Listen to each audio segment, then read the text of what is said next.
बिस्मिल्लाहिर्रहमानिर्रहीम। अस्सलाम वालेकुम। खेलों की खबरों पर तबसरों और तस्जियों से स्कोर के एक और प्रोग्राम के साथ सैयद याह्या हुसैनी आपकी खिदमत में हाजिर है। आईसीसी टेस्ट चैंपियनशिप 2023-25 के एडिशन में टीम पाकिस्तान की कारकर्दगी मायूस कुन कही जा सकती है। गुज़िश्ता 2 एडिशन की तरह इस बार भी टीम पाकिस्तान पहली 5 टीमों की फहरिस्त में जगह हासिल नहीं कर सकी। पाकिस्तान टीम शान मसूद की क़यादत में आईसीसी टेस्ट चैंपियनशिप के तीसरे एडिशन में आखिरी टेस्ट वेस्ट इंडीज़ के मुकाबले पर मुल्तान में शुरू करने जा रही है। अगर पाकिस्तान ने यह टेस्ट जीत लिया तो ये तीसरे एडिशन में पाकिस्तान की होम सीरीज़ में दूसरी और मजमूई तौर पर तीसरी टेस्ट सीरीज़ फतह होगी। पाकिस्तान को आईसीसी टेस्ट चैंपियनशिप में ऑस्ट्रेलिया, जनूबी अफ्रीका और बांग्लादेश के खिलाफ टेस्ट सीरीज़ में शिकस्त का सामना करना पड़ा, जबकि होम ग्राउंड पर इंग्लैंड को 2024 में टीम पाकिस्तान ने शान मसूद की क़यादत में 2-1 से शिकस्त दी। जबकि जुलाई 2023 में पाकिस्तान श्रीलंका में टेस्ट सीरीज़ बाबर आजम की क़यादत में 2-0 से जीता। अब हम चलेंगे इस्लामाबाद, जहां वीडियो लिंक पर हमारे साथ मौजूद हैं पाकिस्तान टेस्ट टीम के साबिक कप्तान, टेस्ट विकेट कीपर राशिद लतीफ़ साहब। खुश आमदीद कहेंगे आपको और गुफ्तगू की शुरुआत आईसीसी टेस्ट चैंपियनशिप 2023-25 के तीसरे साइकिल से ही कर लेते हैं। राशिद लतीफ़ साहब, 6 सीरीज़ हमें मिली और 3 होम और 3 अवे। आखिरी होम सीरीज़ हम खेल रहे हैं वेस्ट इंडीज़ के साथ, जिसका दूसरा टेस्ट मैच अब मुल्तान में शुरू होने जा रहा है। पहला टेस्ट मैच आप 127 रन से जीतकर सीरीज़ में 1-0 की बढ़तरी हासिल कर चुके हैं। तो जानना आपसे मैं ये चाह रहा था कि पहले 2 एडिशन की तरह इस एडिशन में भी हम पहली 5 टीमों में दूर दूर तक नहीं थे। ये जो सीज़न है, तीसरा सीज़न जो कहलाता है ये टेस्ट चैंपियनशिप का, इसमें थोड़ी सी उम्मीद हमें थी कि हम आगे जाएंगे, क्वालिफाई कर जाएंगे। मतलब नहीं करेंगे तो बहुत ही टॉप 3 में रहेंगे, क्योंकि हमारे जो मैचेस थे वो होम पे अच्छे मैचेस थे। हमने सोचा था बांग्लादेश को हम हरा लेंगे, वेस्ट इंडीज़ को हरा लेंगे और इंग्लैंड को हमने हरा ही दिया। तो वो पॉइंट्स अगर देखें, परसेंटेज हमारे हारने की ज़्यादा हो गई। 8 मैचेस हो गए, 5 शायद जीते हुए थे हमारे। परसेंटेज का बड़ा फ़र्क पड़ गया, जिसकी वजह से 33 या 34% इस मैच से पहले शायद पाकिस्तान की थी, जिसकी वजह से बहुत पहले हम लोग बाहर हो चुके थे। 2 टीम बॉटम पे हैं, जो बात कर रहे हैं हम लोग, पाकिस्तान एंड वेस्ट इंडीज़। दोनों ही अपने होम पे अपने से ब्लो जो टीम है उनसे हारे हैं। पाकिस्तान की मिसाल आपके सामने है और वेस्ट इंडीज़ की भी है। दोनों बॉटम की टीम खेल रही हैं और उनकी कारकर्दगी बहुत बहुत अच्छी नहीं है। वजह मेरे ख्याल से यही बनी कि हम लोग जो बांग्लादेश से जो हारे, उसकी वजह से सारी उम्मीदें टूट गई थी। उनके बाद इंग्लैंड से भी एक मैच हारे, साउथ अफ्रीका से हम हार चुके, ऑस्ट्रेलिया से हार चुके, उसकी हम कंप्लेंट नहीं करते, चले ठीक है। लेकिन हमें डैमेज जो कर दिया वो जो होम सीरीज़ ने किया।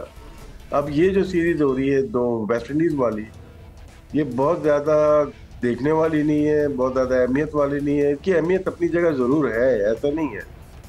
लेकिन अगर हम चैंपियंस ट्रॉफी की तैयारी देखते हैं, ट्रायंगुलर की तैयारी देखते हैं, अपने स्टेडियम की तैयारी देखते हैं, तो वहाँ पे लोग ज़्यादा फोकस हो गए, इस सीरीज़ में थोड़ा कम हो गए।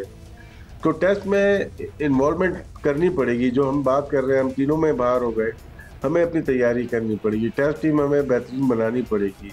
हमारी तैयारी T20 वनडे की होती है, लेकिन टेस्ट की हम तैयारी नहीं करते। हमें बहुत ज़्यादा मेहनत की ज़रूरत है टेस्ट क्रिकेट में। राशिद लतीफ़ साहब हमारे साथ मौजूद हैं और हम आईसीसी टेस्ट चैंपियनशिप के तीसरे साइकिल के हवाले से गुफ्तगू कर रहे हैं।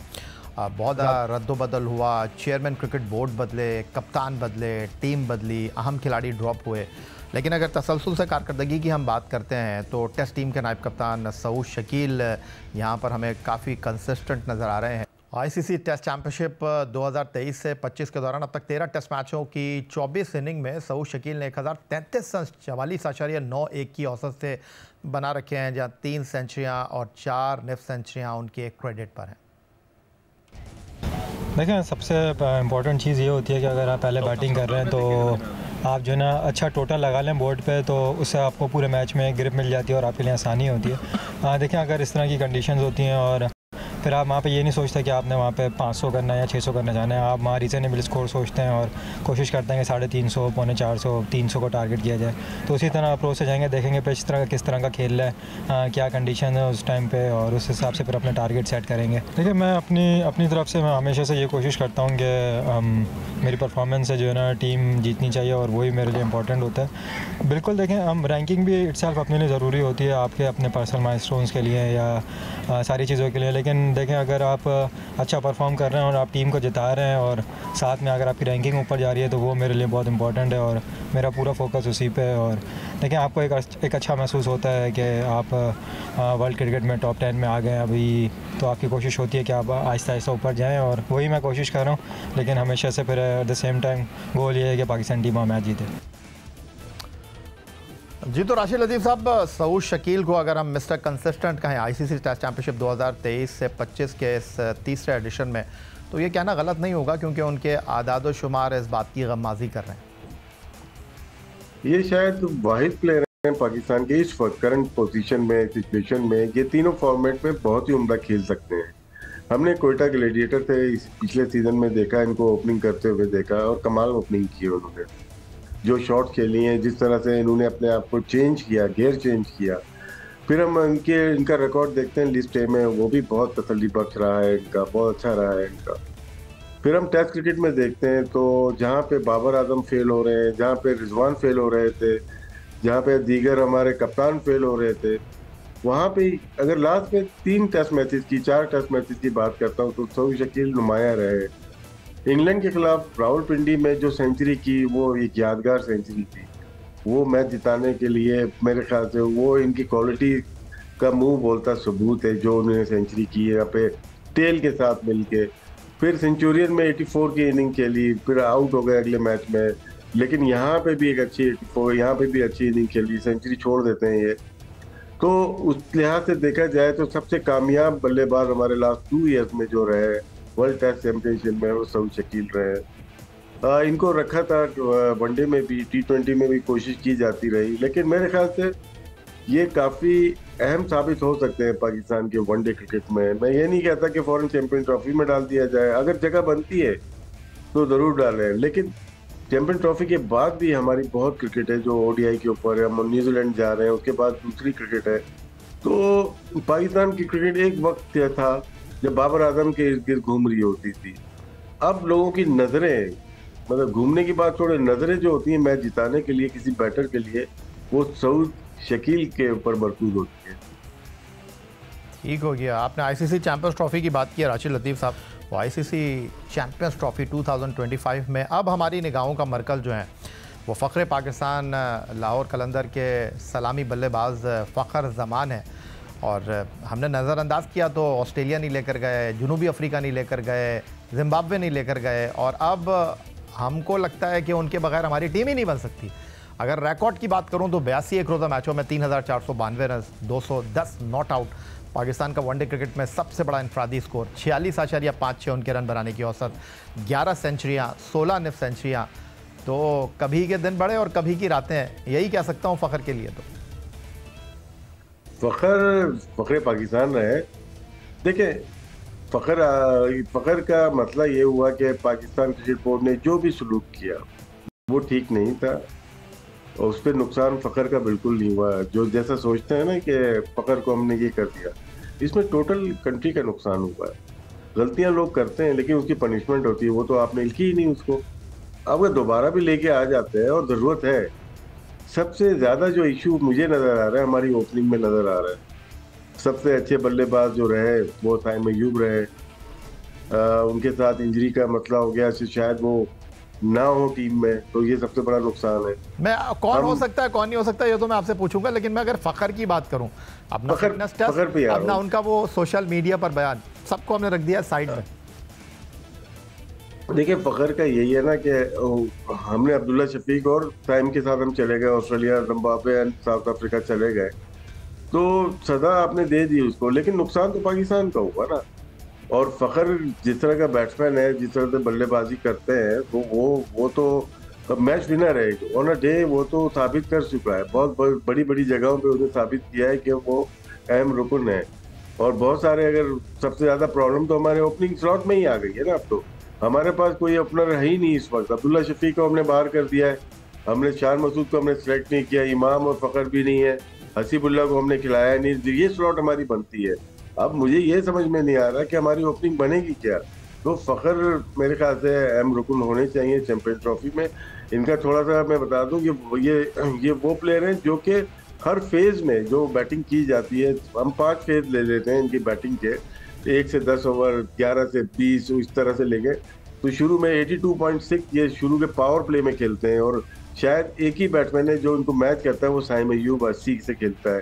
दूसरे फेज में 89 है स्ट्राइक रेट, फिर 110 है, फिर 123 है, फिर 167 है। ये वो प्लेयर है जो मैच विनर होता है हर फेज के अंदर।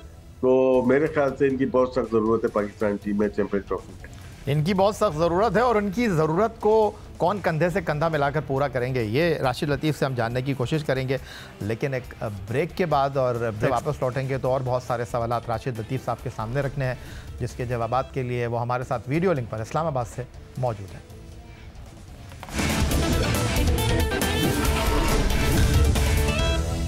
तो इस्लामाबाद से वीडियो लिंक पर हमारे साथ मौजूद हैं पाकिस्तान टेस्ट टीम के साबिक कप्तान विकेट कीपर राशिद लतीफ़ साहब। और ब्रेक से पहले वो खुलासा कर रहे थे कि फ़खर ज़मान जैसा कोई है नहीं और फ़खर ज़मान इस टीम की ज़रूरत बन गए हैं। तो फ़खर ज़मान तो इस टीम की ज़रूरत है, लेकिन दूसरी तरफ भी सीट खाली है, क्योंकि एक तरफ साइम अय्यूब अपने टखने के फ्रैक्चर का शिकार हैं और आउट ऑफ फॉर्म हो गए हैं अब्दुल्ला शफीक। तो अब आईसीसी चैंपियंस ट्रॉफी के लिए हमारे ओपनर कौन हो सकते हैं फ़खर ज़मान के साथ? मुकाबले की दौड़ में इस वक्त हसीबुल्ला, जिनकी लिस्ट में बड़ी अच्छी कारकर्दगी रही है, बट अपने हाथ की चोट की वजह से वो वेस्ट इंडीज़ के ख़िलाफ़ रिज़र्व विकेट कीपर नहीं रहे। रोहेल नज़ीर ने उनकी जगह फिल की। इमामुल हक शायद इस दौड़ से बाहर हो गए हैं, क्योंकि जिस तरह उनको टेस्ट टीम में शामिल नहीं किया गया मुश्किल दिखाई दे रहा है, और टेस्ट टीम के कप्तान शान मसूद इस दौड़ में शामिल होते दिखाई दे रहे हैं। तो राशिद लतीफ़ साहब से पूछेंगे कि क्या यही ऑप्शन है या इनके अलावा भी कुछ और हो सकता है? बात की ना, इमामुल हक स्ट्रॉन्ग प्लेयर थे जिसके परफॉर्मेंस अगर फ़खर के साथ मिलाई जाए तो, अगर स्ट्राइक रेट कम भी है लेकिन उन्होंने बड़ा अच्छा परफॉर्म किया हुआ है जब भी वो ओडीआई खेले। लेकिन टेस्ट मैच ना खेलना वेस्ट इंडीज के खिलाफ, तो वहाँ पे इनके चांसेस कम होते हुए नजर आ रहे हैं। और लास्ट 2 टेस्ट मैचेस में शान मसूद की परफॉर्मेंस बहुत अच्छी है। शान मसूद को अगर देखा जाए लिस्ट ए में तो बहुत ही उम्दा उनकी परफॉर्मेंसेस रही हैं, लेकिन हमने कहीं ट्राई नहीं किया उनको। काफी सालों से हमने ट्राई नहीं किया उनको ओडीआई में। वो अच्छे प्लेयर है, तो मैं तो हमेशा से उनका मद्दार रहा हूँ व्हाइट बॉल में, जिस तरह से वो खेलते हैं। स्ट्राइक रेट भी ठीक रहता है उनका, फिटनेस भी लेवल अच्छा है। अब हसीब भी अनफिट हो गया है। वो थे जो कि wicket keeper batsman top order पे, तो अब्दुल्ला शफीक पे हमने तकिया किया था, साइम अय्यूब पे कि ये दोनों चलेंगे, लेके चलेंगे। एक अनफिट हो गए और एक की फॉर्म अच्छी नहीं है।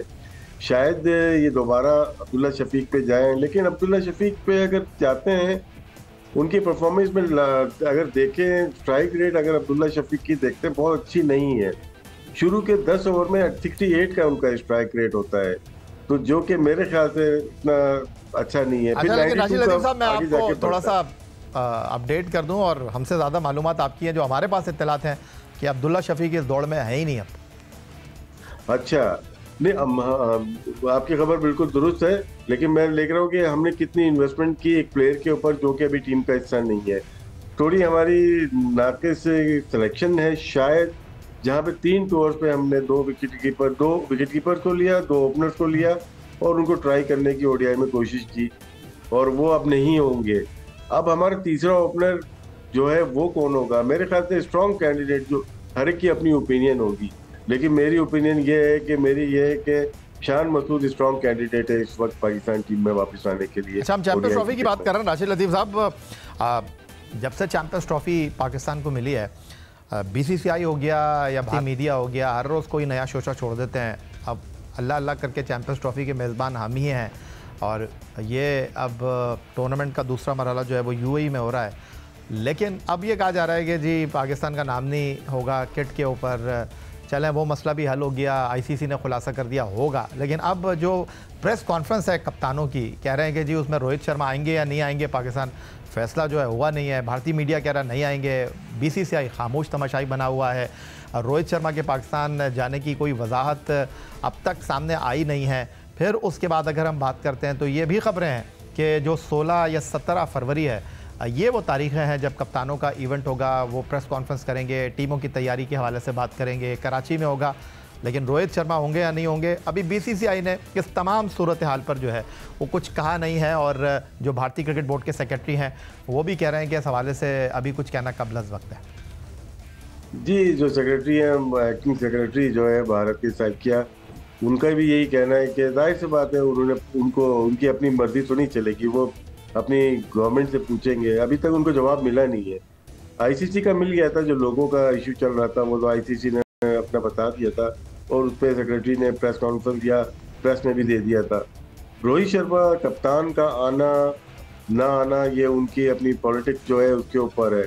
काफ़ी कंट्रोवर्सी लेके और दे के जा रहा है, ये चैंपियन ट्रॉफी जा रही है, खैर खैरियत से हो जाए बड़ी बात है।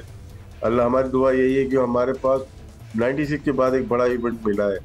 अगर जहाँ पे इंडिया टीम नहीं आ रही, ठीक है, वहाँ रोहित शर्मा भी नहीं आएंगे तो बहुत बड़ी बात नहीं हो जाएगी। हमारे लिए कितनी बड़ी बात नहीं है, क्योंकि जो आपने गलती कर दी है अब उसका खमियाजा तो आगे जाके जो वर्ल्ड कप आएंगे उसमें इनको पता चलेगा।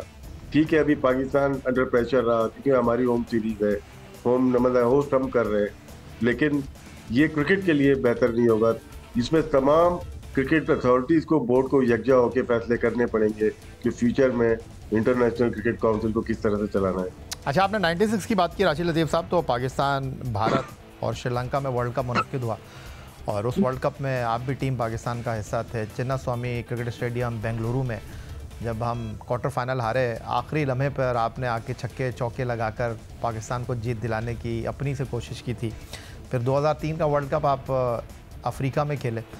ये वर्ल्ड कप से पहले क्या होता है सर कि हम हर बार अपनी टीम को होल्ड कर लेते हैं, सारी टीमों का ऐलान कर देती हैं, सिर्फ हम अपनी टीम का ऐलान नहीं करते।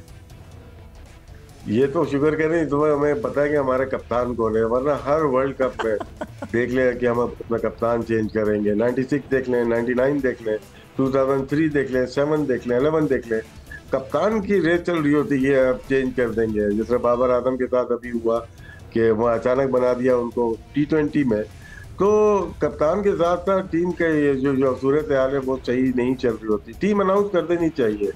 अब जिस टीम का हम अब ये देखें, हम ही लोग थ्रो कर रहे थे, हम बोल रहे हैं यार इतनी सारी टीम अनाउंस कर दी इन्होंने, हमें खुद नहीं पता चल रहा कि कौन सी टीम कहाँ पे खेलेगी, किस फॉर्मेट में खेलेगी। ऑस्ट्रेलिया गए हम, साउथ अफ्रीका और जिम्बाब्वे होके आए, जहाँ पे आपको अनाउंस करनी थी वहाँ पे आपने बिल्कुल भी सांस ही नहीं ले रहे।